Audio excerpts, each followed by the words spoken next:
So welcome everybody to the Mortal Kombat panel, and I think we're going to get into some more things beyond Mortal Kombat as well, but that's primary reason why we're here. Yeah, there's so much to talk about from the game side of the topic, but I know you wanted to talk to Daniel and Carlos a bit about what led up to all of that. Oh, for sure. Yes. So we started this kind of like we started our podcast. We just have a cold open that makes no sense in relation to what we're here to do. Yeah. Perfect. I'm Sounds Brent great. Griffith, and I am Whitney Roberts. we host the Broken Token Classic Gaming Podcast. And of course, we're here with Masters Daniel and Carlos Pesina. Hi, everyone. Everybody's got a really good radio voice know. this morning. See, This is great. I've got a voice for radio, Yes. but the rest of it, not so much. So I just go with You it. liar. You just don't want your wife to get angry at you. But he has hair for days, and that makes up for everything Oh, else. absolutely. Look at those. That hair is flowing right now. Yeah. There's like a fan on him, just him. This is never You do intentional. need a fan. You really do need a fan. This is never intentional, but it always comes back to my hair somehow. Even people, which is funny. It's funny. So, as Whitney mentioned, I do want to kind of dive into some earlier type stuff, and then Whitney has, I think, some more specific questions, mainly centered around bank account and credit card numbers. So you can Well, we can get into that. get But yes. shifted to that. But I think everyone here is most likely, hopefully, aware of your all's role in the Mortal Kombat series as from a motion capture and perhaps a Digitalization Thank you, Whitney. perspective, yes. Thank you. It's been a long week, and it's just Saturday. You're tired. Yeah. I'll get A through little it. bit. A little bit. Little bit. But I wanted to ask, how did you all get started in martial arts that eventually led to what we kind of know you for today? We have two older brothers, Okay. Okay. and there's Tony and Ruben. there's a big age difference between like our older brothers and then myself, and then even with Carlos. Carlos is 9 years 9 younger years. than I. Yeah. And my oldest brother is 9 years older than I. So Okay. there's a big space Yeah. in there. So growing up, we used to have races. And since Carlos wasn't born and I was really young, I would almost win and my brothers would win in races. Okay. Or we would be, guess what? We're going to, see who eats the most ice cream, but they would eat theirs and then eat mine. So I would be always on, but it's a loving family. A very So- competitive, but loving. competitive. Yeah. So anyway, I'm watching a series called Charlie Chan. Who's a detective, black and white mystery thing with my dad on a Sunday. And I see this little guy throw this big guy. And I was just like, what was that? And my dad served in the military, and he's just like, oh, that's a judo throw. We learned some in the Army. And I was just like, whoa. And in my head, I was like, if I learned this, I could finally win against my brothers, older brothers. So that is that's the truth comes out. The reason I wanted, and I never threw them or anything like that because my mom would beat us all up if we hurt each other. Mom rules, I understand. because my mom really rules the roost. My brother and I can. Oh, it's Yeah. So, and then later on, just because I was in martial arts, and my younger brother was born, just got him into martial arts. Yeah. So now, where were you in the world when you started to study? Where were you living? Chicago. We're both from Chicago. My parents presently live in the same house that I've known all my life. Yeah, that we grew up in, Yeah. more or less. Oh, that's on the that's south side of Chicago, That's McKinley awesome. Park area. Yeah. By Brighton, and and then there's Chinatown and Pilsen, and we're just from that area in general. Yeah. South Side boys to an extent. Yeah. So and Mortal Kombat comes from that area because we were my brother was friends with John Tobias first. Like they used to draw. Yeah, we had a mutual friend, Andrew Kodalka, was introduced to John. Even though we kind of knew, not saying, growing up, we were in that hip hop subculture industry with, breakdancing. And at the time, John was going to art school, and he was in a he was in an episode of some, I can't remember what show, but he was a graffiti artist at the time. And, being in that subculture, you knew everybody in the whole city of like, oh, that's, and it wasn't a gang. It was like names for like breakdancing crews, Yeah. as they called them back then, Yeah. And my friend Andrew grew up and met John, and we finally got together. We would, do things together like draw, and we had the same relationship of like art, comic book collecting, just liking movies, like whether it was Universal Monster. It's like everything we all love. Oh yeah. Everybody yeah. loves It's all of this. Yes. Anime, everything, model building, all of it. Yes. D&D, just, you get friends, you collect friends that way. So. Okay. And because I was older, I had the car. So I recall one time we all packed into my car, including Tobias, and we went up into Evanston to see Ralph Bakashi's Lord of the Ring, the animated one. So Okay. yeah, we were really geeks. We still are, but Yeah. yeah, we drove took the side streets because I didn't even really know how to get there. Yeah. So, we would do stuff like that, Oh, I remember those All get days long together. before GPS. You knew Yeah, the general exactly. direction, and you just worked your way there. Yeah. Pull out a map and then go, okay, in Chicago, there's like, the north, south is the street name. And then you have the numbers running across and you figure everything out that way. So did any of these individuals that you were friends with, as you all trained coming up, I'm making the link that the friends that you made led you to the Mortal Kombat series that we're kind of here to discuss a little bit. Yeah. Did any of those individuals train with you, or Yeah, were they just... They all trained with everybody you? from Mortal Kombat 1 was a friend before Mortal Kombat, years before. Oh, okay. So, yeah. Oh, brilliant. Yeah. Yeah. So we got, we all hang out together, do stuff together. So everyone knew each other. And I think that's how energetically, when you're with friends, you're always goofing around. You're always, Yeah. Yeah. when we got When you get together, everybody has an collaboration idea. Even if you're just sitting watching, let's say you're watching whatever movie. Since it's Halloween, let's say you're watching The Thing, and you're like, oh, wouldn't it be great for a sequel? I'm sure if you guys sat on the couch with your wives and everybody, because we're all into that culture, and you guys would just feed off of each other. Or if you see a movie, you're like, oh, this is horrible. This is the way to fix it, Give us a script for, for a week, right? I mean, because we all think that. Oh, we're I've all like said that absolutely. numerous times. Exactly, 'cause and, we're and it's all- only because I care. It's only because I Exactly, care. yeah. Our most, I guess, current example of that between myself, Whitney, and another friend of ours is we pick at Star Trek. Yeah. We love it. Oh, Every episode Absolutely. is the best episode. Absolutely But love we'll it. pick it to death. We could have made, Yes. Yeah. Yes. Our dad raised us on Star Trek, on Doctor Who, yeah. on Monty Python. You know what I mean? Oh, yes. Yeah. Yeah. Are you a So- Monty Python fan? Whitney? Oh yes. Okay, I didn't know. I dearly love I it. find that Monty Python folks either love it or they don't.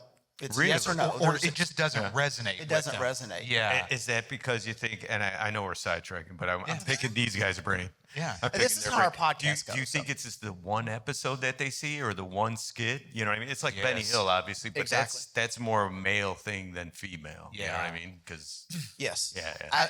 Go ahead. I mean, my personal opinion on it is that they don't look at that humor in context over time. Yes. To see how consistent it is and how deep it actually is. Yeah. If you give it time and think about it, it's cerebral humor. And you really, really have to kind of you have to kind of put yourself in frame of it, and then you've got people like John Cleese and that whole group. Yes. They're geniuses. They're brilliant. geniuses of Yeah. comedy. Yeah. But if you watch it first off, you may say this is so deadpan. It's almost painful, but it's actually the opposite of that. Exactly. Yes. Yeah, and you can see those. I know we're sidetracking, but I love Yeah. this conversation. You could even see those elements in Brazil, and other movies that they've all been in, whether it was separately or together. They bring some type of flair to each. Yes. it's that dry, and it's not all English because not all of them were English. That's true. Yeah. Yeah, so it's that dry, intellectual onion humor. You know what I mean? There's an actual core, but on the outside, you're like, oh, that's so funny. Yes, The funny agreed. walks. Yeah. What is Hitler? I don't want to derail No, what you we're fine. have, Yeah, but no, we're fine. as you all trained, and these were all friends, and you all were maybe picking and not picking at things, but we can improve this way and this that way. When it came to Mortal Kombat, did you all get to kind of have input in, well, how about this move, or how about this, or was that kind of dictated to you and you just performed It is nothing like, all that stuff is nothing like it actually happened. Corporate has their own, in my opinion, corporate has their own vision of stuff like that. But they're basically, John approached me, said, I want to work on a game. Will you help me create this game? I was like, he's like, oh, we can't pay you too much. So I was like, well, okay. He's like, but you can create it with me. Yeah. And I was like, okay, this sounds cool. Like something I just finished doing. We just finished doing stunts for Teenage Mutant Ninja Turtles 2. So he was like, oh, let's do that. And I was like, okay, I can help you. What do we need to do? He goes, first thing we do, we have to show them what a game like this would look like. Yeah. So I got Carlos, my brother Rich, myself, and John Tobias filmed basically what became Mortal Kombat. And we filmed like a teaser at first, so Concept. John, like John got proof the of flavor. concept. Yeah, and then my brother filmed like the actual combat moves with John. Yeah. Figuring out what works best, So- high punch and high kick and all that. Yeah, and we presented that package to Midway. And originally, when they heard, after we presented that package, they sent Ed to meet with us to hear more about, our project. I see. So we pitched the game to Midway, and they actually said no, that they like the idea of a fighting game, but they think that if they made a game with Jean-Claude Van Damme, it would make more quarters. Okay. So everyone thinks that Jean-Claude Van Damme was originally going to be in Mortal Kombat, and that's kind of like a... That was an afterthought. It was after we were rolling in production, Yeah. maybe about 6 months later, it's like, hey, let's try, let's maybe spice it up. It was kind of a concept that was, once again, not greenlit, but kind of greenlit. You know what I mean? They wanted to, in game development, you have to do like a green light project. And this is early on, before any of this structure ever came about for video games. This was just at the cusp, because at Midway they would allow people to just, run and do a game. Like with Warren Davis when he did Qbert, he worked on it for so long, and he was left alone, which was great back then for creativity, Right. and a creative process. So I think John and my brother were allowed to like structurally, make physically the game itself, the combat, and do all that, not having anything written down where it's like, oh, I want high punch here. Yeah. It wasn't that. It was a collaboration between my brother and John early on. You weren't in the arena of big studios and project planning and corporate control. It was we more cleaned out a storage room. organic. John and I cleaned out a storage room, and we picked a flat wall. And then we got, the lighting was amazing. desk lighting. Yeah. So we got light, we would film after hours, because we didn't want anybody to know what we were doing. Yeah. So it was just on a fly. So I remember first thing that did was John borrowed his dad's camera. So Mortal Kombat, the original Mortal Kombat, is all done with somebody's home camera. Wow. So he put me in front of the camera, and he's just like, he looked at me, he's like, do something cool. So my first idea is like, I used to play Street Fighter and stuff like that. Yeah. But my problem with Street Fighter was none of the techniques would actually work in real life. So I was just like, so the first thing I did was, because I did Kung Fu, I was like, oh, we need to do longer structured combinations. Yeah. So I go like, okay, this, okay, return to stand. So I started filming that stuff just like that, and we were literally filmed 60 hours of just martial arts stuff, just trying to figure out what would work and what would not, because we were like, okay, if I throw a punch like this and throw a punch like this, you can't really see the difference. So I had to, make it look, every technique look different. Yeah, so you had to change that silhouette. We had a short uppercut, we had a bigger uppercut, and then we had a super big uppercut. And so all of a sudden we're just trying to, the original concept was, if you hold the button longer, you get more impact on the punch. Yeah. So then we had to, then after we filmed that, then John's like, well, now we have to film a reaction for all that stuff. So then I was filming different reactions for every single flip and move. And trying to, have it all look different. So how did you, at that point, how did you feel about your decision to include all 60 hours worth of moves? It's funny because we have 60 hours worth of moves, and in the end, we erased all that because we wanted to save money on tape. Oh, so that's all lost? The first Mortal Kombat probably had maybe 500 or 600 hours. Oh my goodness. Of videotaping. Yeah. And right now I have 7 hours. I posted some. You might see some of it, but I have like a little over 7. Is this like high 8? High 8. Okay. High 8. So right now I have 7.5 hours of like original footage out of 600 hours. Yeah. It's like crazy because we didn't, they promised me we were only making 200 cabinets. Yeah. That's what it was. They were like, oh, this project's not going to do good. But once we started filming and people started seeing what it was, the potential, everybody was like, holy cow, we could do this or that. Or it really inspired the whole company to come on board. So I'm curious. I mean, so Daniel, for your characters and Carlos for your character in the game, did you all have input into the character design? I mean, because I'm going to say it's very transparent. It's like Raiden was always my favorite character. I love the moves. Thank you. You're very welcome. He was. It's just a personal preference.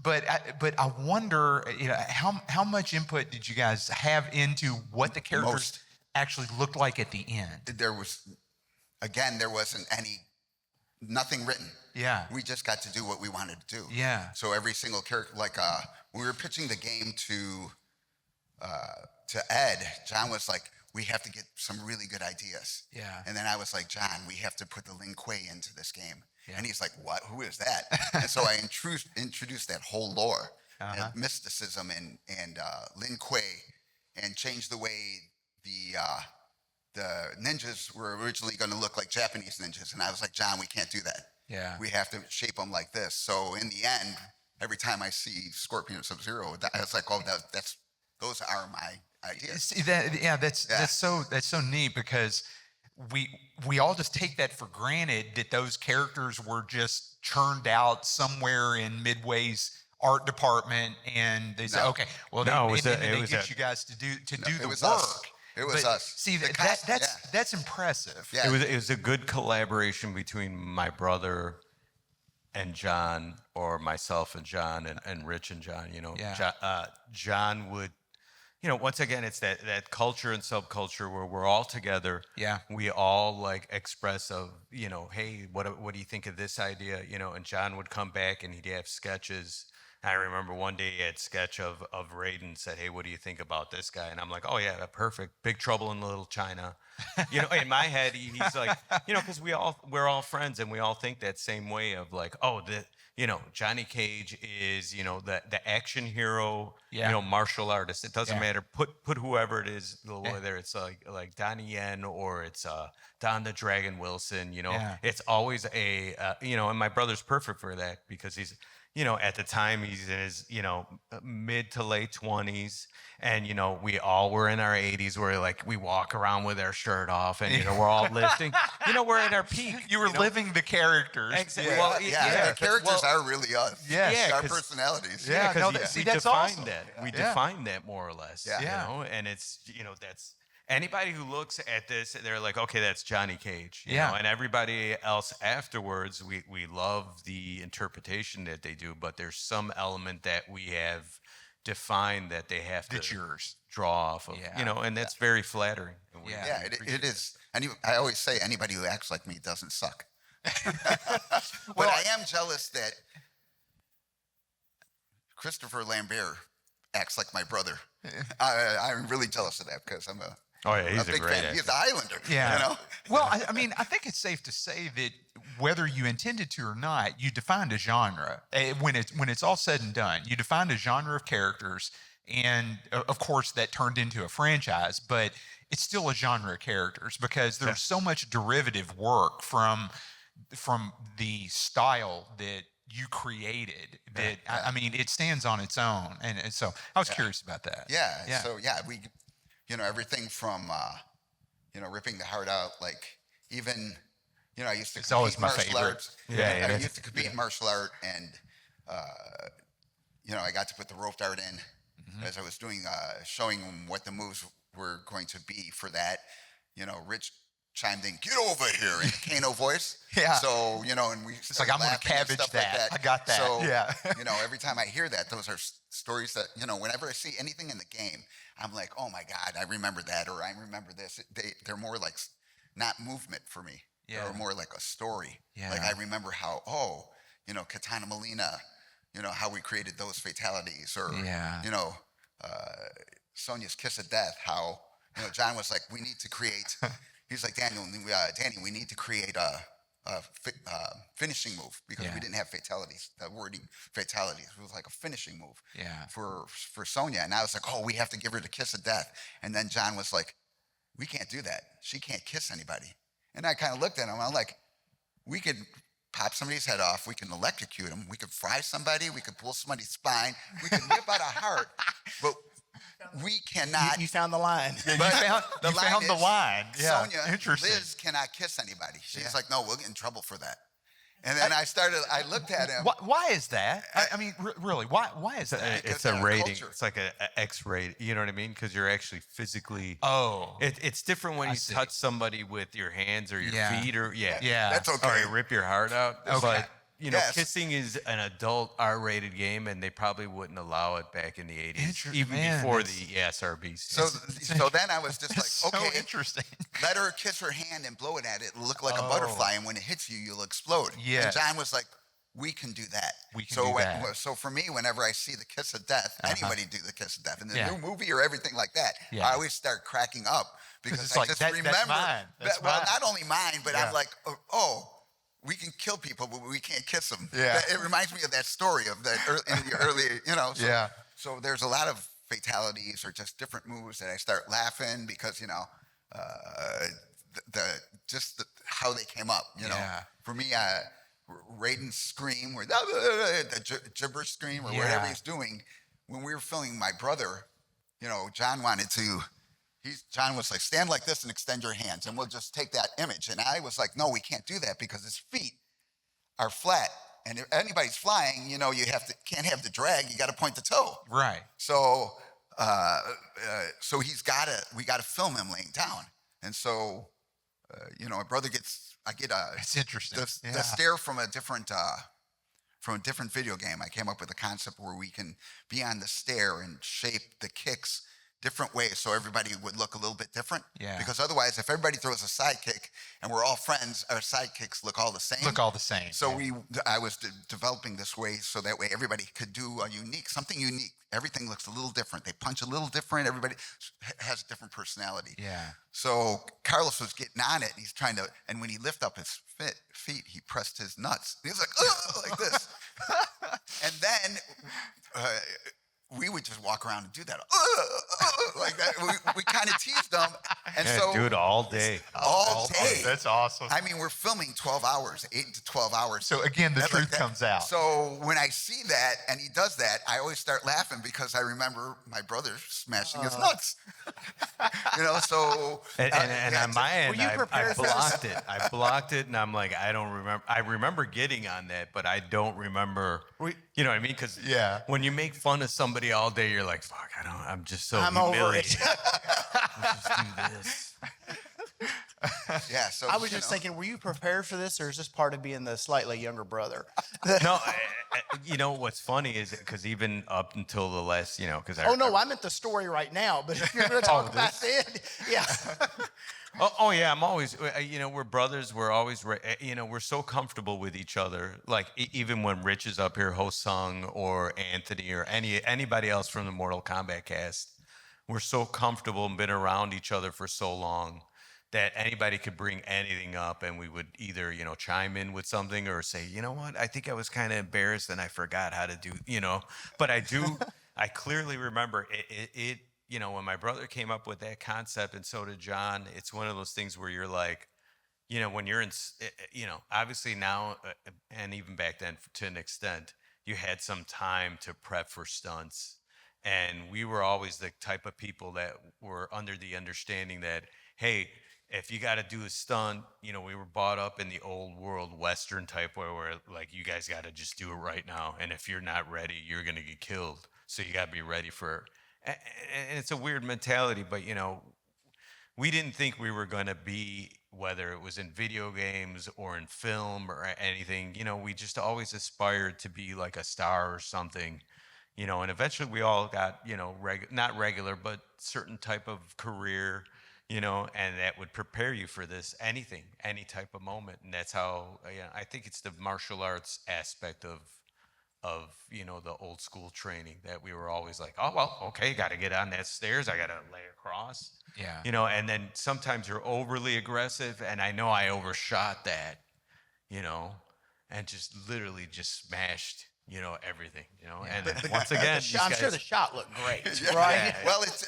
so things like that. It's like when I see that, I start laughing because I was like, oh, yeah, there's a history. yeah, or There's a you know, history different behind things it. like the Yeah. history about it, or when you know Kano was using his knives. There's so many stories. Man. And two, it was like, you know, I did all the stuff on concrete, and then all the falls and everything, and then I was like, it just hurts thinking and then about you know I'm doing this stuff, and then after a few weeks, I was like, you know what, John, the other guys coming in are not going to want to, you know, you're not paying us that much. Heck, I didn't even get paid for the first 6 weeks. That first week. 6 weeks.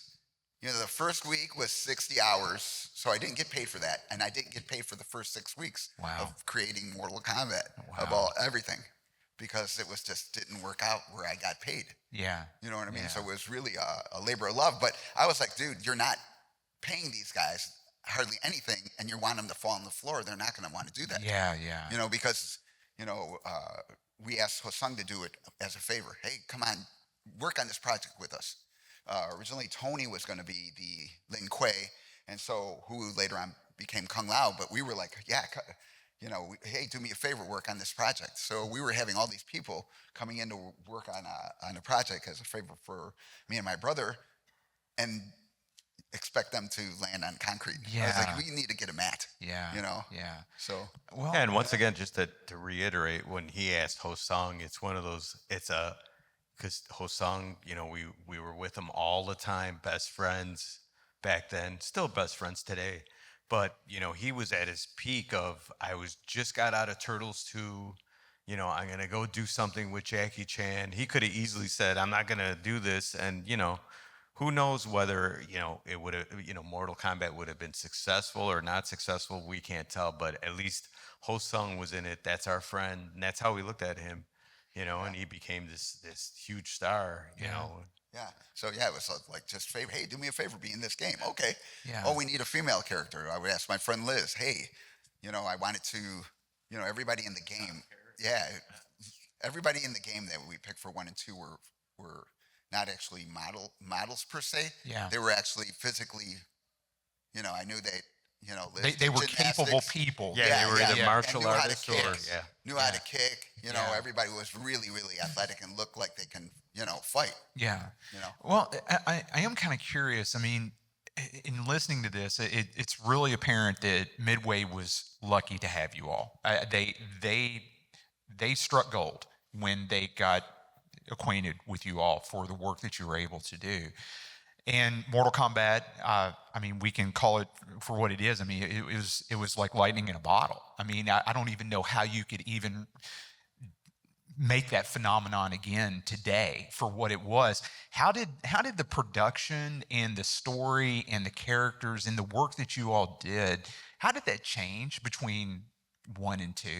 Because I mean, did you go back in internally just kind of do a repeat of 1 for 2? Or I mean, it has to be bigger, it has to be better, it has to be badder, it has to be more expensive, it has to be all of these things. I mean, how did that start to progress as the series started to take off? We had so many ideas for number 1 that we just had to do, eventually had to do a number 2. Okay. We had, originally John and I wanted 3 fatalities.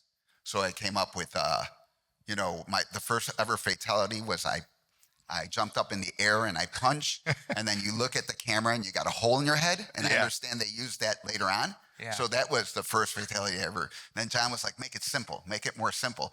And then I was like, well, what if you are so beat up that you're like this, and then when I approach you, the opponent falls on his knees and I just brutally hit him, beat him. And that was the first brutality. And that came out with a different one. And then John's like, okay, what would be a third one? Keep it simple. And then I was just like, I'm going to just, because. But make it hurt. Because, 2, it's like we didn't have Photoshop. Uh-huh. So John would have to cut out each individual frame manually, painstakingly hours. That was, in the end. Oh so my gosh. he was like, keep it simple because more work into it. So I did the uppercut where you popped off his head, and that's what I wanted. And so we filmed that. So we wanted, 3 fatalities. We wanted x-rays in the first one. Later on, they came out with x-rays. We, brutalities, a lot of things. Yeah. Carlos and Rich wanted a secret tag team. A secret tag team where only Raiden, like if you're beating Raiden, Kano would come out and help Raiden. Or if you're beating up Kano, you press the buttons and Raiden would come out and help Kano. Okay. But only them 2. Yeah. They didn't want anybody else to have that. Yeah. But so, so during that part, not only tag teams, we wanted a secret character. Later on, they came out with Reptile as a secret character. So there was just all these concepts in the first game. There were so many just pouring out. People would just come in and just listen to them and then remind us later, hey, we had this, we can do this. And it was just like, oh, yeah, we thought about that a while ago. And Midway was amicable with this. They let you all continue to have the freedom to develop as you did. Because they didn't have any direction. Well, we were making it up as management, we go along. Management is, they're from corporate America at that point. It's the 80s, and they know how to do numbers and business. And it wasn't like, ILM, because ILM was still, that's got to be like, well, not still, that's probably 10 years later. They got more creative, and you could not be ILM, as in, the Midwest. So I think what they did was they saw the success of 1. This is just my opinion on this. It's not like, representative of anything. No, I understand. Yeah, they saw 1. They said, oh my God, well, we're doing a bunch of other games, whether it's like NBA Jam or wrestling. So we got to upgrade our cameras, And then they're like, yeah, buy these, 3-chip, Sony Hi8s. And then they got Warren Davis, who did Qbert, to do a better W-Targ, which is our proprietary, meaning Midway's proprietary Photoshop, like basic tool, like to chroma key out like the characters, like my brother and everybody. Yeah. And 2, John was able to, with my brother and everybody, all of us, to collaborate and say, hey, you know what, we should up-res the costumes. At one point they wanted a brand of Atomics. And they wanted to get the branding of Atomics because they were hot back in the 80s, get them in there. And we all had like Atomic shoes and thought we were going to be, this whole corporate branding thing. Brand ambassadors. Exactly. Yeah. And then when it fell through, it's like, guess what? Erase it all off the side. But it's, but collaborations like that happen, It's even true today. A lot of people are like, let's get all together and do this. And then, you start a project and then things fall through legally and you got to, I still find it very interesting that even back then, the corporate side of the house didn't say, well, we kind of let them loose, and they created basically a whirlwind in a bottle, and it took off. So now let's get involved. So, 2, I don't think corporate really recognized the impact that we until later. We didn't work for the company. Yeah. So we didn't, and two, we were naive enough not to cover our bases because we're creating everything it was for early them, on. but we didn't have a contract for that. Yeah. See, So they were that's unfortunate. They just kind of turned their head and kind of were like, oh, it's ours. It's ours. Yeah. Without, Yeah, considering the whole I mean, circumstance. I get that's how business is done, but that's not fair to you all at all. On a historical note, I would say that my brother, and we're not getting into this. I'm just going to just mention it once. Sure. We don't have, please let's not expound on it, but I do have to mention this. My brother's case is probably one of the first cases where it's like, this was like the whole actors' rights type deal, and that established more or less, a precedent for everybody else, including in Hollywood and whatnot after that. But we're not here we're here for positive. Sure, But yeah. But I do want to honestly, mention that's not even where I was taking it. I was just kind of no. Yeah, But, coming from the corporate world. yeah. It just was that. It was good at that. Oh, you know at what I the mean? time, I could see that as amazing. You all were basically left to your own devices, and this is what it created. Yeah, I mean, and you amazing. created a universe that had market value, and I'm sure corporate looked at it and said, "Oh, wow, now that's something we can monetize and go forward with." Oh, I love it. Yeah. So Just it is what it is. Yeah. Basically, everybody out here, especially at conventions, is creative. I consider everyone sitting out there is creative. We're all our own artists. Yes. Like that. And I would just say, you got something, get a lawyer. Yeah. That's all I'm going to say. That's my recommendation for you guys. Yeah. So cover you your all, bases. Yeah. You all are cruising around in Chicago. Got your Atomics pants on, no shirt. He had no shirt. I had to have the coolie headband. hat on. I'm just going to envision a headband because I remember the time. Exactly. And I picture you all maybe as driving a Firebird. I'm a Pontiac person, cruising around. You walk into your first arcade or whatever, and you see the first game. The first time you saw it on location. What was that like to realize? Wait, that's mine. That's me. Yeah. Well, a little history. We were fortunate enough. And I can't remember the name of the arcade because it's been so long, and whether it's Dennis's or whatever, back in Chicago. But we were fortunate enough to have such a good relationship with John, and a friendship, and kind of at the time a good relationship with Ed, that they would say, "Hey, we're going to test the game out. It's going to be at this arcade. Okay. If you're up north," because they had locations where these are the key locations from, demographics and statistics. Like, this will make not the most money, but if the game's here testing, people will play it. You'll get a feedback, kind of like a QA, or a focus group type thing, way before, our arcade games or video games had focus groups. That was for Procter and Gamble and everybody, like shampoos and stuff. Toothpaste. Right? Midway didn't have that. And so what they did was, like they said, John's like, we're going to do a mock cabinet, send it out there, and I'll let my brother take over the story with the first time, but that's just a little insight of, they would put a game out and test it, bring it back, tweak it, some kid broke it, meaning he found the glitch and I gotta, recode that, or John's like, I gotta add more frames to this or whatever, if they did that, but that's my perception of it. But he's got a great story. Yeah. Two quick stories. So I'm at work, and John calls me at work, and he's like, "Hey, what are you doing for lunch?" Yeah, we're good. I was like, "Nothing." He's like, "You gotta come in and see this." And so I was just like, "Okay." At lunchtime, I shoot over to Midway, and he's like, "Now watch this uppercut," because at the time there was only my character. It didn't have a name. It was just his name was Danny. Later on they picked Johnny Cage, but it was just Danny, and that was the name of the character. I think Raiden was the only one who actually had a name. All the other characters were just our name. With the Y. And they would just refer to him as our name. Ho was Liu Kang. He didn't have a name. He was Ho. Okay. Kano was Rich. Everybody just, Sonya, there was no Sonya. There was He's Liz. much less menacing now that I know he was rich. So so it's me versus me, and I get an uppercut, and the head pops off, and there's all this blood just pouring out of it. And then he's like, "What do you think?" And I was like, "Oh my God, we can't do this." because we just murdered somebody. And it was me. You know what I mean? Because it's the technology back then. This is the 80s. This is not like right now. Yeah. There was and he started laughing. He's like, man, this is so cool. I was like, we can do this? And he looks at me. He's like, it's just us two. We could do whatever we want. That's amazing. Yeah. And I really realized that at that point, yes, we are there's nobody. The only people contributing are really,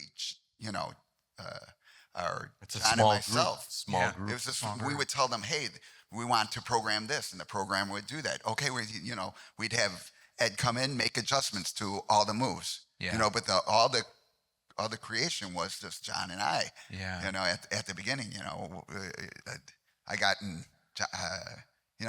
trouble one time. I think we're shooting like the 5th character, and John is like, hey, you gotta let Ed come up with a move. He's the boss. He's paying you. And I was just like, well, his moves won't be any good. Come on. And I'm just like, does he have any good ideas? Yeah. Just goofing around. The answer's no. It's just John and I. And then he's like, yeah, but he's going to pay you. And I was like, okay. That seems like a pretty good idea. Yeah. So, and I just, because I just wanted it to, I saw John's vision, and I just was like, knew kind of he what wanted to direction, and I just wanted it, to execute martial arts. Yeah. You know what I mean? I didn't want, later on they had guns and stuff like that, and, bombs and things like that. Yeah. If I was in it, they wouldn't have that. I would think of something to replace that. No, that's good. Yeah. It's good. We got that. But second story of seeing it, we take my mom to see it. Oh, boy. Oh, boy. She sees the violence, and she goes, this game is violent. And she smacks me upside the head. I'm like a grown man. Did she truly smack you upside the head? Carlos is also Oh, that's hilarious. grown man and kicks off. It leaves me behind for my mom to yell at me. Well, what ended up happening was, she said it was violent, and somebody was playing as Raiden and another person as Johnny Cage. Yeah. And Johnny Cage did the fatality on Raiden. Yeah. So that's when Daniel got hit, and I looked at that, and I'm like, I'm not having any of that. And I'm like, in my, probably 20 years old, I ran out. I was like, she ain't hit me. Yeah, my mom's tough. Our mom is tough. Her mom's She reels tough. the roof. Yeah, she reels the roost. So as far as seeing it, when you guys saw it, you probably have a Well, very when you're young, similar you don't want reaction. the wrath of your mother. You know what I mean? All of us, whether it's our yes. mother or father, we Yes. don't want that experience. We were like, we did something wrong. Yeah. let's Well, get outta I here. have to believe though that all that aside, they look back on the body, the work, and how it stood the test of time. They go like, you all did good. Yeah, it's I remember sitting with having dinner with my father, and he said, you and your brother have because our 2 oldest, one is a nurse, but he could be a doctor, but he just went. And then my other brother was, got his PhD in music, and he also went into being a math teacher. And then he said, I just want to have my time off and be with my, family. So I'm going to be a substitute teacher, and then became a teacher afterwards. Yeah. My dad's like, your 2 oldest brothers, they got these kind of semi-traditional careers. One's Army, the other one's, in education. And looked at me and my brother and said, hey, you guys, it's taken me all this time. And I remember this was right after Mortal Kombat in the, 95-ish. And he goes, it's taken me all this time to understand that you guys went the non-traditional route. Yeah. And it's very hard for a blue-collared worker, somebody who came up working, whether it was in an international harvester, being a tool die maker, you know what I mean? Yeah. Working on machines and making threads and making, nuts and bolts. And my mom putting together, the widgets at Whittick. Yeah, Whittick, picking her up at 10 o'clock at night. And my dad's like, you're an artist, meaning in a general term, motion capture or whatever, and performers. And he goes, and your brother's a martial artist, and you guys are not you're well off. And he was proud of that, because you worked hard for us to at least have an opportunity to do something different, whether it was not accounting and not, but once again, they defined us to all four of us to be different and be that way, you know? Yeah. Well, I think that's probably one of the greatest compliments you could ever receive, though, because when a parent doesn't understand or doesn't have context of what their children do, but see them successful, they have to be proud. And that, I mean, it's great to hear that, because I mean that's really validation for not only for yourself, but also for the medium and what you were able to accomplish within it. So I mean that's impressive. I can say that from my own personal experience, how what my parents did versus what I do, and it's completely separate. You know, so polar opposite, but they recognize that. So that's good. Like who, like, let's say 20 years ago, would you guys have thought, hey, we're on, not saying interviewing us, it's everybody who's here. Like, you know, you got Danny Trejo, you got all the WWE guys. Those guys are like legends. Yeah. And when I see them, they're like, oh, you know, I'm like, you guys are legends. They're like, no, we're not. No, we weren't. And, you know, we were into all of that, you know, like, oh, what if we did this move, you know, in Mortal Kombat or whatever. But what I'm getting at, just think, you guys here 20 years ago, would you have thought, you know, I'm going to be doing this, or I'm going to be doing our own podcast? Yeah. You know what I mean? That there was no... Whitney spent enough time with me that he's probably thinking he doesn't want to be doing it now. But no. No, but I mean, you do bring up a good point, because it's like when you can find that creative outlet, and it's so accessible now. That's right, yeah, and it's accessible, and it finds an audience, or it resonates with people. I mean, that does something for your heart, because it's like, I did something that mattered to other people, and there's validation and there's satisfaction in that, and even more so when your parents will acknowledge it. I mean, that's amazing. Yeah. So I'm kind of curious though. So I mean, Carlos, I know that you have gone on to stay in the video game industry. I mean, your resume is large from a game development and a game support. Yeah. Well, it's large. I looked it up. Very modest. Yeah, it's large. I looked it up. It's good size. Have you all kept like your bodies of work? Do you collect your own bodies of work? I mean, do you all have your own Mortal Kombat machines 1 and 2 and console games and games and stuff like that? I'm just kind of curious about that. Well, I was, there's twofold. Yeah. I was fortunate enough to get when we took the picture of Raiden on the side art, and then we'll get to my brother's story. Yeah. He's got one. They did a full color side cabinet, and John gave me that. You know, it was the first print, and I was like, "Oh my God, that's great!" And then afterwards, probably when and I'm trying to recollect like what year it was, but the first or second year I was at Midway, I got a MK2, which was really, you know, an honor.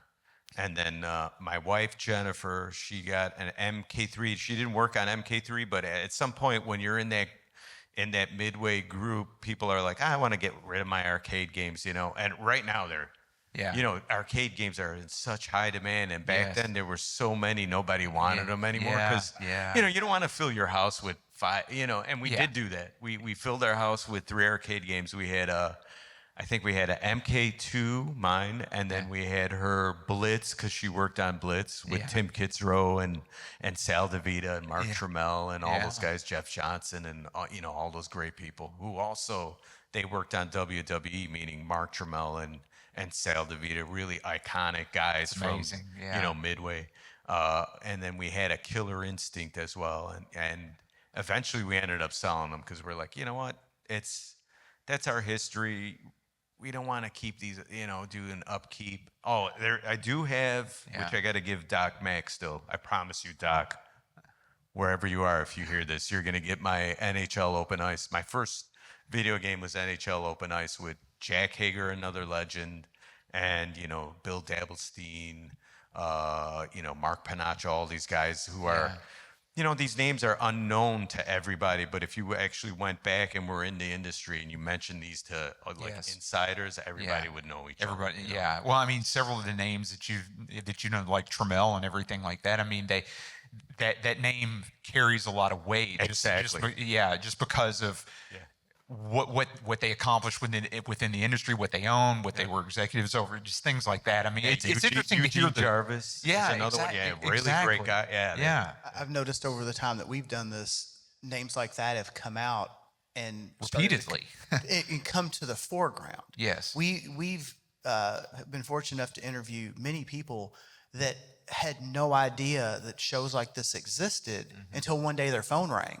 Yeah. And then the show organizers themselves are a little surprised. Well, he just answered the phone, just like like you thought it was a telemarketer, you know? And then he's like, "You want me to do what? You're going to fly me where?" One more name, George Gomez. Yes. Oh, yeah. Spy Hunter. Yeah, Of course. You know? A legend. Yeah. It's And modern day. I think John Newcomer was the artist because I pointed this out to my brother when we went out to a retro video game store. I saw Joust there, and I'm like, "Oh my God, John New," because I worked not with John, but in the same building, and we would talk. I'm like, John Newcomer did the art for Joust. Yes. I'm like, holy cow, these guys are, Yeah.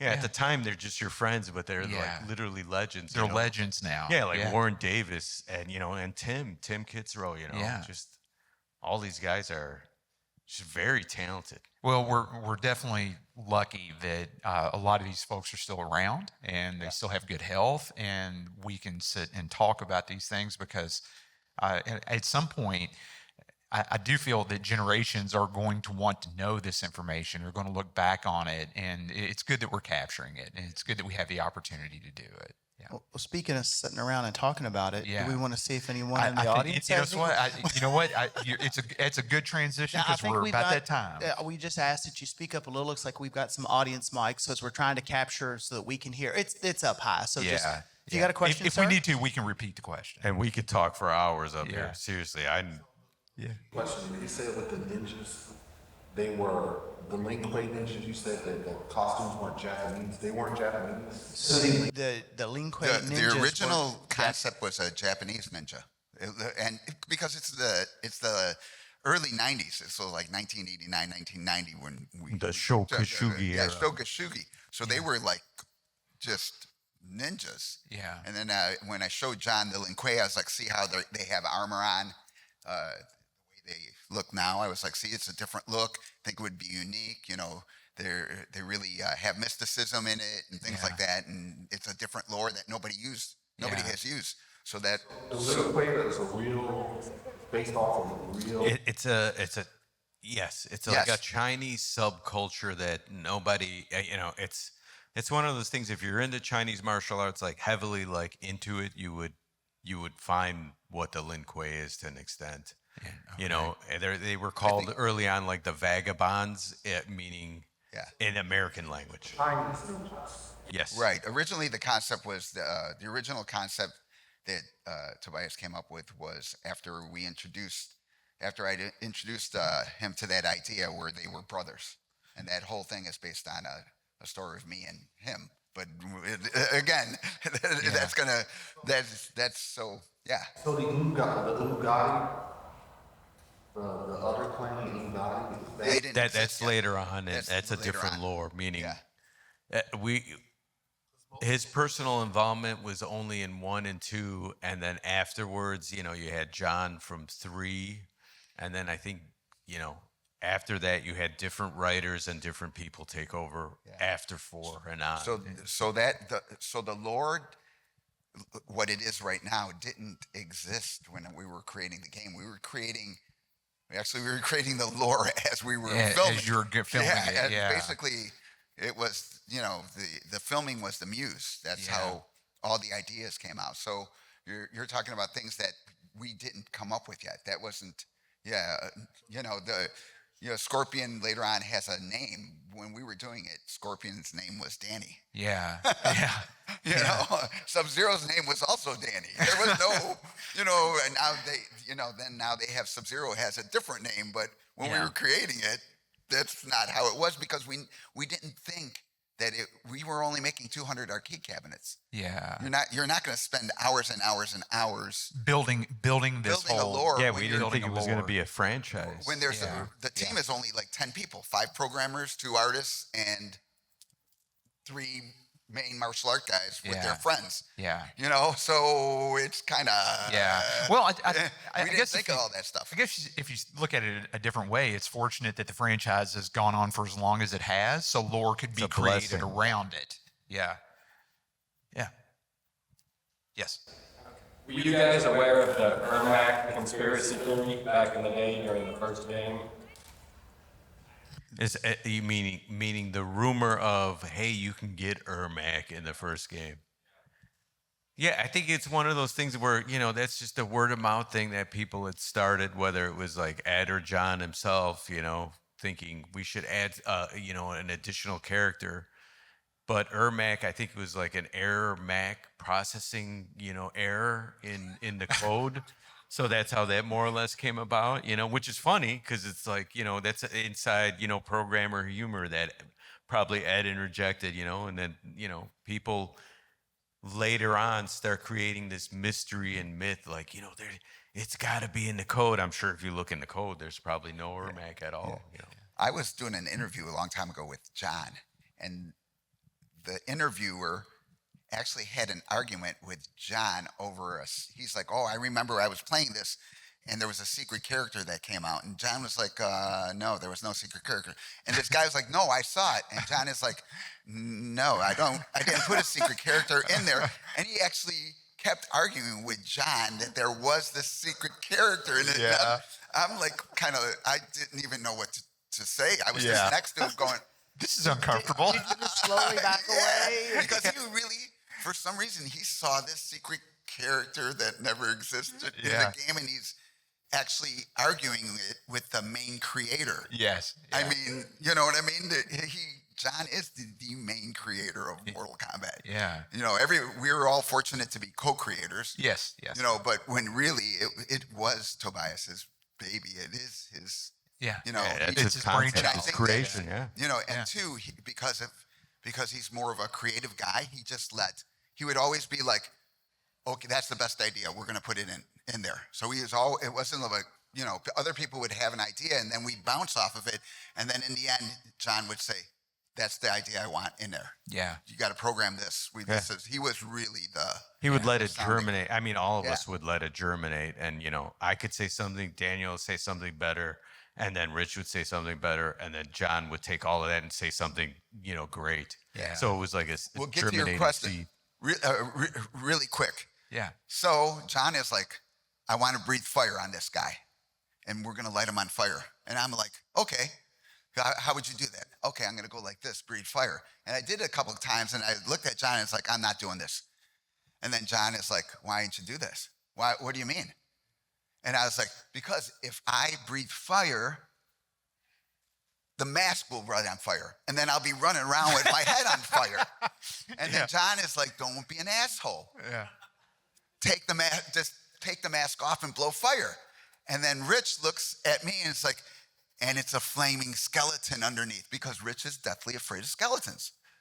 And so all of a sudden, that whole collaboration turned from breathing fire into taking off, and me being a smartass and not wanting to do that, and then him saying, "Take off the mask." Yeah. So that way you're masked and you're not running around. When I do that, I'm just going to be running around on fire. And I'm really doing that just to piss Dan off. Yeah. Because we're working like 8-10 hours and we're getting tired and you get cranky. Yeah. And then Rich just came up with it, and it's a skeleton. So all of a sudden, now when I see anytime Scorpion takes off his mask and is that's the story in my mind. When I see it, I start laughing wild. because of that. That's wild. I think this gentleman had one. Yeah, you mentioned the bloody, the finishing moves, the fatalities earlier, and the fire. I'm wondering how much of was that more of a creative, like, we just think this is cool, this is the direction that you want to push, or was there any sort of, I guess, sensitivity to, like, we're breaking through barriers here, we're pushing games beyond what they've been? We were just creating an arcade game for an arcade. You don't catch a 12-year-old back in those days. You didn't catch a 12-year-old in an arcade because that required you to have your quarters. So it's a different era. So we never planned on it going into home. We're only doing 200 arcade cabinets. Yeah. When we were pitching the game to Ed, I told Ed, make 201, give me one, and I will let you make as many arcade cabinets. Do what you want with the program, with the work. And Ed looked at me and he said, "You're crazy." He goes, "You know how expensive they are? I promise you we will only make 200. Wow. So we were only making 200 games, so we were just doing as much violence as we wanted to. Yeah. Well, the other thing was, we're it's like 91-ish. We all have seen Indiana Jones, Temple of Doom, ripping the heart out. Kalima Shaktave. Yes. Young Sherlock Holmes had a little blood in it, not a lot. But we grew up on martial arts movies, going to the McVickers on State Street and seeing 3 martial arts movies for $1, or whether we went to whatever movie we and not that we were violent people or anything. Obviously, when you train in martial arts, you want to be disciplined. But looking back at the culture, and I know we bring up words as sensitivity, and it's not, I'm just bringing this up because it was a different era back then. Yeah. And they were, and I'm not saying not as sensitive, but it was mainstream, and it was a subculture thing when anything had like over violently, a lot of blood in it. It was more or less pulpy and more or less like that grindhouse. And we were used to seeing that because we're not, and I'm not saying we were a poor family. It's a different ethnicity, a different economic, structure that we were at. And we valued going to movies, and, sometimes you couldn't pick out what movie you wanted to see, meaning like, does it have a lot of violence? Does it have a lot of blood? I have two related stories. One, couldn't go see Incredible Melting Man. I don't know if anybody knows that movie. Back in the 70s, it's this astronaut who goes into outer space, and then when he comes back, he's literally, it's like an FX movie where it's like the guy is literally melting in front of like you, while he's like, he's kind of like a serial killer because he's losing his mind. Yeah. And this is from the 70s, very schlocky movie. Couldn't see that because I was younger, and my dad's like, "No, you're not gonna go see like a guy with his face melting off," But then we would go see, any Charles Bronson movie, Lone Wolf and Cub, Lone Wolf, Shogun Shogun Assassin. My dad loved that movie. He's like, "Yeah, we'll go see that," instead, because there was a purpose. It was a battle of good and evil. Melting Man was just fun. Yeah. And we grew up on stuff like that. Master of the Flying Guillotine, cutting people's heads off. And to us, we grew up, and we didn't grow up to become serial killers or kill anybody, or have that lust of like, I just gotta strangle someone or beat somebody, because we had that. Once again, we have an outlet, and 2, we understood because of the ethical values our mother and father instilled in us, that hey, you this is good, this is bad. And I think when we were doing it, it wasn't shock value or anything. It's like, wouldn't it be cool if, like in, Raiders of the Lost Ark, if we just went in and grabbed the heart and pulled it out, Kalima Shaktave, or like, ripping a spine out, Predator, you know what I mean? That whole, we were just kind of referencing that. And if it was okay for that, we were still young in our 20s, and we were like, it's okay for when we go in the arcade because it's kind of cool. Yeah. Yeah. So yeah, I hope that answered your question. Yeah. Hopefully. As part 2, I was wondering if there was any kickback or pushback that you all felt or received. only from my mom.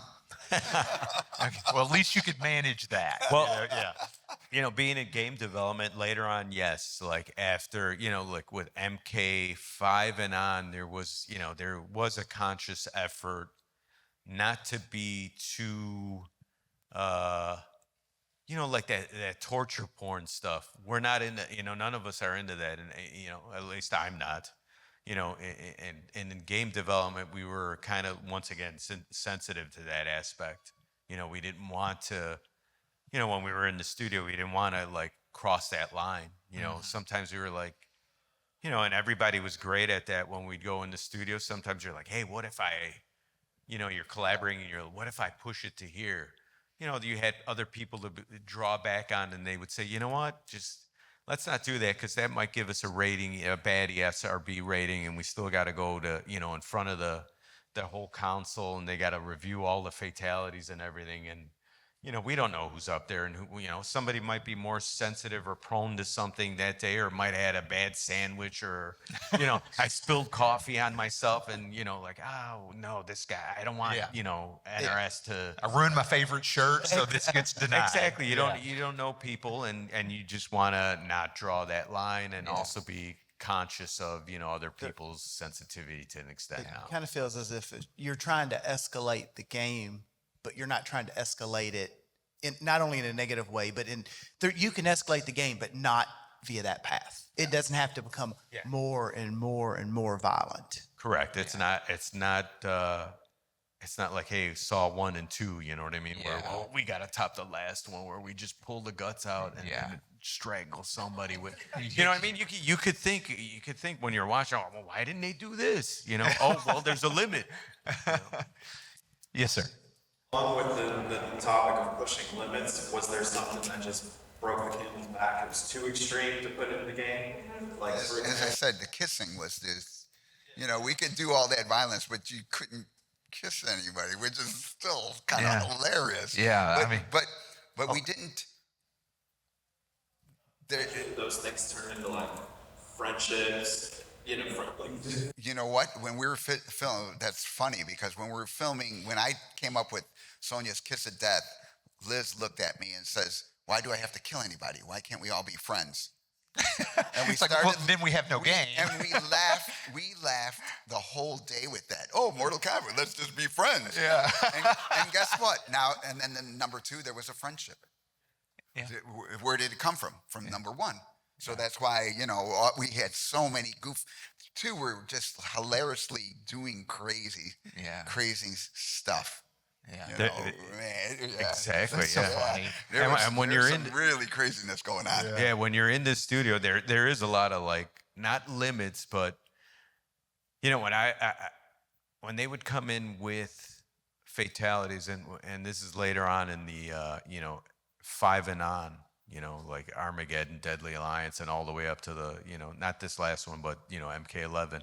Anytime we would get concepts or we would propose a fatality, at a certain point, whether I was the victim or in the motion capture studio in the suit, whether it was Chris McClure or Eric Jacobus or any of the other guys that we used, Lauren Mary Kim, at certain point we would interact and go, well, why can't we do this? And we would act out that over the top, part of fatalities, and sometimes propose things that were just completely ridiculous and would be like that, which would be in bad taste, but then in the end we're like, no, there's people in the room who are like, you know what, that's just way too much, and you as the actor would be like, you know what, you're in your head like a little kid, like, oh, I hope I get away with it, but then you start to realize, because you're doing a service to the rest of the community, you're like, okay, yeah, we got to draw it back,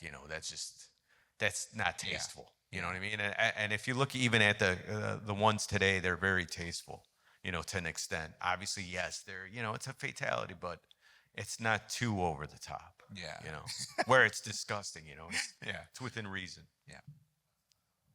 Yes, sir. How does that compare to Stone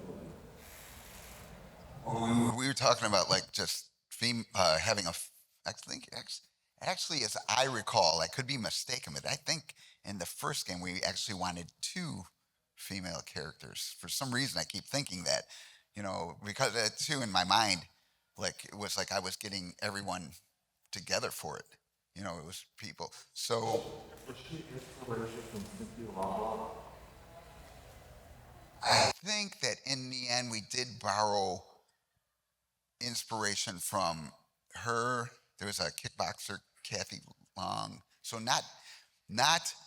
it's not inspired how people think it's inspired. You know what I mean? Because really we didn't doing a fantasy do game. Cynthia Rothrock. Yeah. We were like, it's a collaboration of that. Yeah, and 2, when we were doing it, all this stuff comes. when we were filming it, we didn't use any reference to Cynthia Rothrock or anything like that when we were actually creating the character. And I know that later on they're like, oh, I was inspired for this, but that's a separate thing. Yeah. You know what I mean? It's kind of like, oh, I have this idea, but if you don't tell anybody, the other person doesn't know. They don't is not know. basing it off of that. Exactly. So yeah. I know there's this stuff like, oh, it was, my concept was this or my concept was that, which is awesome that they have their concepts. But when we were filming it, the stuff like, Yeah.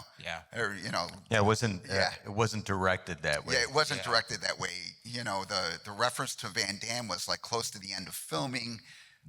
John was like, hey, let's poke fun at Van Damme, do the splits. And I was like, nope, I'm not doing any Van Damme moves. Yeah. Yeah. And then John is like, I'll buy an extra large pizza. And I was like, you'll buy me one tonight? Yeah. And he's like, I will buy you a pizza if you do one Van Damme move. And then I was just like, okay. The tables turned when we entered When negotiations, you're right? gonna get food. Yeah, Little did I know, I did the splits like 60 times. Oh my gosh. Like so many different ways to actually capture what would work. Yeah. And man, I was just sore as hell, but I got my pizza. Oh, yeah. He did I buy mean, my pizza. It's so funny. So a lot of people, everybody's like, oh, it was originally Van Damme, maybe in their mind. Yes. But when we're actually creating it, nobody ever said that. Yeah. So, you know what I mean? So you can have your own visions or things like that, which is cool, but you actually have to tell the person who's creating it to actually do that. Yeah. So it's kind of crazy. It's so funny to me that so much of this can be premeditated and you can make all of these connections about all of this stuff retroactively. Yeah. But in the moment, it's like, no, we were just doing what we were doing. And I know, and two, I understand, it was a collaboration. So, but again, all this, it's just us goofing around. But It was and just the other us thing goofing around. is it's in that same era as Big Trouble in Little China. Yeah. It's in the same era as Cynthia Rothrock, Jackie Chan, Bruce Lee. Yeah. At that point, nobody said Ho Sung was Jackie Chan or Jet Li. They were like, oh, it's Bruce Lee. It's like, yeah, because that's that Asian culture. It's an Asian guy doing, and nothing against Asians or no, this is just their culture. Yeah. Asian guy doing, who's a martial artist. Yeah. Has a shirt off, black pants. Yeah. Just like Bruce Lee in Enter the Dragon. Didn't have the stripes or anything yet, but it's all a cultural thing. Yeah. You think white, and I'm just saying this as a descriptor. You have a white girl back in the 90s, person you think of immediately Cynthia Rothrock. Yeah. You know what I mean? Because she's a great martial artist. Yeah, I know her, but No, I appreciate that. too, I mean, it's a the good question. inspirations come Yeah. like Liu Kang for number 2 is actually Chang Shi, master of Kung Fu. We discussed that, and John, if you look at Ho Sung's costume, it is Chang Shi costume from the early comic books. So we did get inspiration. I'm going to go back and now I'm going to go back and look at this. That's wild. I never even Great considered series. that. Great series. Yeah. I Originally, think Ernie Chan was the inker. I can't remember. It's just been so when so we long. were talking to when we were pitching it to Ed, we wanted Iron Fist. Yeah. Is Johnny Cage. Yeah. And that's Daniel where- Daniel Rand. Yeah, And so Daniel- when I was Dan- creating Daniel Rand, that's when I right. was creating Johnny Cage, I actually took inspiration from the comic books I had From of Iron Fist. From Iron Fist, yeah. He's not Van Damme. But he was an actor. That's cool. Yeah. So That's it is. So people will argue with me, and I'm Yeah. like, dude, I was the one creating Yes, it. yes. I'm doing Yeah. the John Tobias when the guy's Again- telling him the secret character. Yeah. No. Again, it gets uncomfortable. So, it's I'm kind reading of like this that. as So you did what was uniquely you all, but you had all this influence around you. yeah. And you may not have initially thought, I'm doing this, this, and this. Yeah. But you were aware of all of And it these, creeps and in. you made it you. The influence creeps in because if you're a fan of these properties and in this art, just like we all were, I mean, it's amazing. You mentioned Danny Rand in Iron Fist and Shang-Chi and I mean, fans of all of that. And then now I hear you say this and I think back and it's like, okay, I can see a little bit of that in that. Yeah. And when I picked out the spandex, I just happened. It's the 90s. That is a phrase. That's how you dress. Yeah. And I didn't actually have an Iron Fist costume at my home. I just kind of was like, oh, you know, this is kind of like when I wore it, I was like, oh, this is kind of like, you know, this is kind of like Daniel Rad. And then John looked at me and he's like, you know, he goes, it's cool, but you need some color. Yeah. And so I was like, okay. And then I would show up with sashes. And then I put the yellow sash on first because I was like, oh, this is really Daniel Rad. Yeah. And then John looked at me. He's like, we can't do that. You know, somebody else owns, even though we borrowed like a lot of things from different people. Yeah. Like the MK Dragon. Yeah.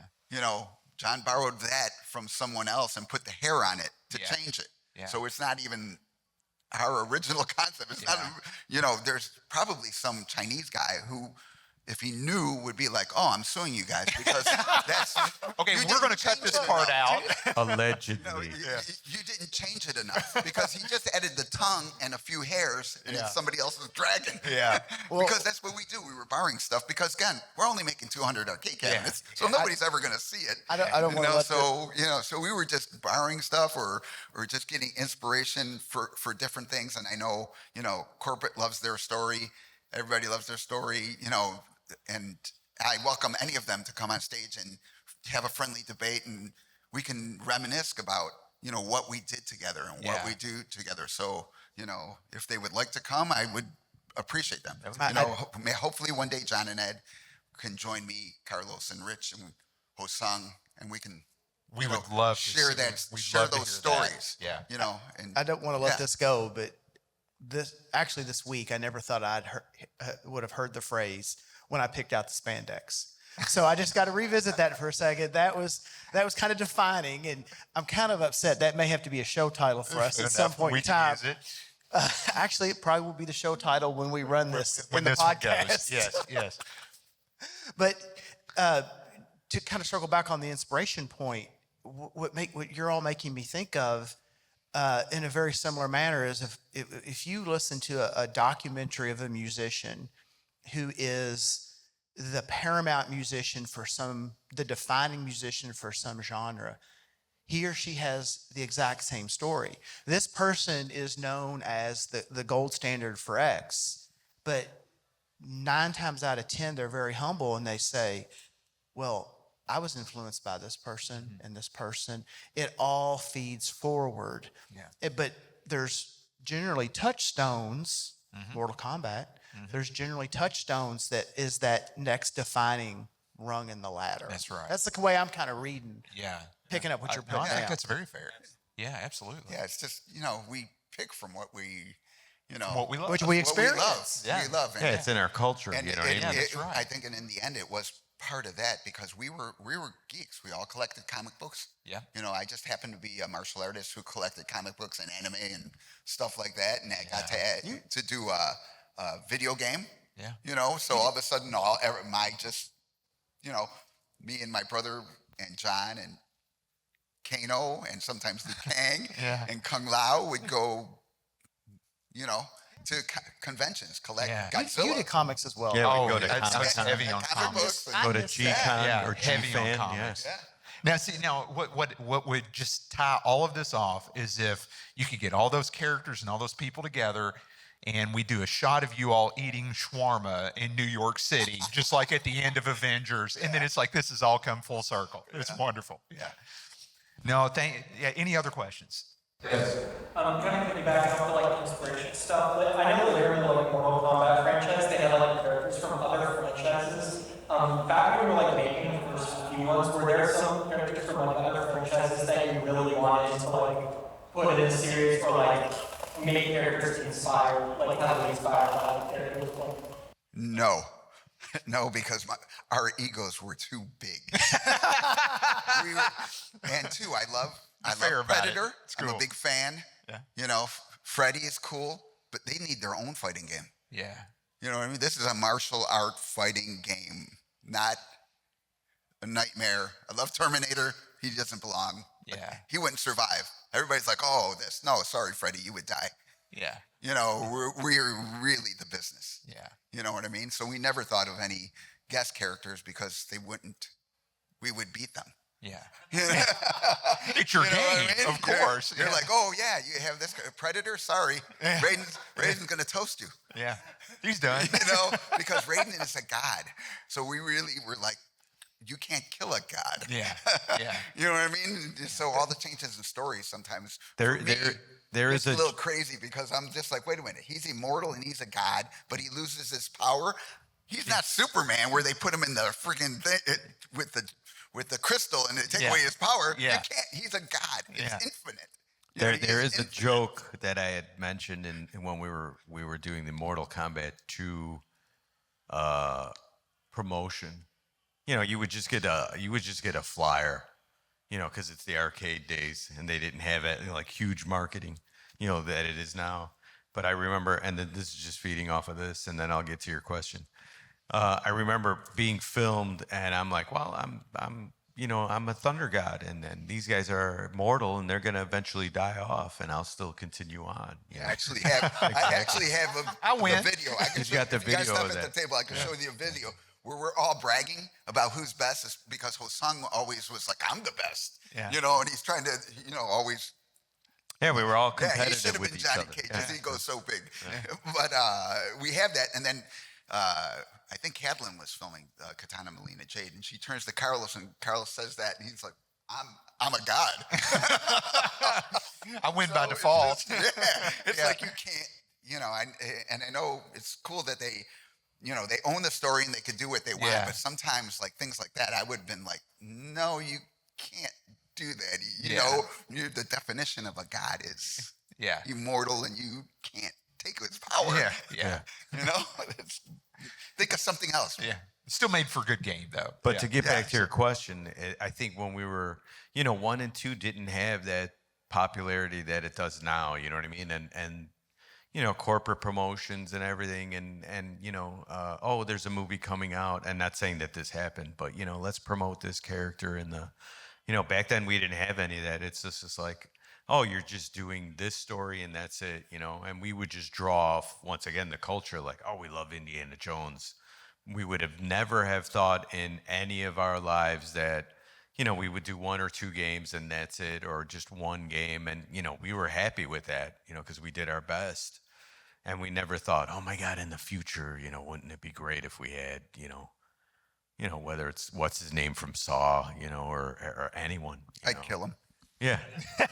So yeah, we didn't think that, but I actually like those characters. Not saying that I like them in the franchise, but you know, I did a lot of the motion capture, and I like being those characters and act, you know, because you're passionate as an actor, and you're like, I want to do the best that I can do for Alien or Predator, you know, and we had a lot of performers come in, and they're fans of the culture that we like. Yeah. And they're a younger generation. If you literally said, I want you to do Alien, you know, Nate Hidpass was Alien with myself and Chris McClure and a few other people. And if you say Alien, immediately, Nate's younger, he's 30, but he has seen all the Alien movies, and he knew, he's like, hey, coach, how about if when I hang off, I know how to move when it's very graceful when Alien comes down? Or for Predator, you know, Chris McClure going, oh, I know, you know, he uses his nail and does this, because, you know, actors love watching every little nuance of everybody. You know, when we did Rambo, obviously Rambo would die against Scorpion. You know, but when we did that, we watched the movies. We grew up watching the movies, and Chris and myself and Tony, bunch of the actors knew the moves, you know. I had to slide on the floor when he's escaping from, one of the designers picked, I want this move when he escapes from the jail. Do you remember that? And I'm like, oh, you know, I love Rambo so much. I know that, you know, and just to brush up, I immediately went back and watched it, and, you know, and that's what we did. We slid on the floor and did that exact kick, you know, and tried to replicate, you know, Stallone's actions. You know, because we were like, oh, that's Stallone, do it, man. It's got to look exactly like this, you know, and study his movements, you know, just to honor him, you know, to be in the game. And for all the characters, I gladly pay to see all those movies. Yes. You know, even if they come out with any movie, like Alien movie, I will fucking buy it. Yeah. You know, they're going to get my money. Here's my money, just take it. Oh, Predator. Oh, here's some more money. You know, Terminator. and you got Arnold in it. Oh crap! I'll support those guys. Even even Van Damme. Van Damme comes out with something, I'll pay for it. I'll support him. Yeah. You know what I mean? Because I'm a fan of his. Yeah. But he was not in Mortal Kombat. Yeah. Well, gentlemen, listen, thank you all so much. I mean, we've gone a few minutes over time, but you all have been so gracious to stay with us and to talk. We thank you all for the questions. We hope that you've enjoyed this discussion with, Thank you. with the legends from Mortal Kombat. I mean, I don't think that we'll get this detailed of a discussion, again in this format. So thank you all for just being flexible. Thank you, everyone. And I'd like to you. invite everybody. Whitney and I are going to host a kind of an open discussion panel at 8:30. I know we're going to have tonight, Tim yeah. Kitzrow with us. Ideally, if you all have got some time, we'd like to invite you back on stage. Just general conversation about anything. So that's this evening here at 8:30. If you're all available. Yeah. All right. So Would love to round have of you. applause. Thank you, Oh, thank everyone. you. Let's give it up for the guys. Thank you all. Thank you for your support. Appreciate it.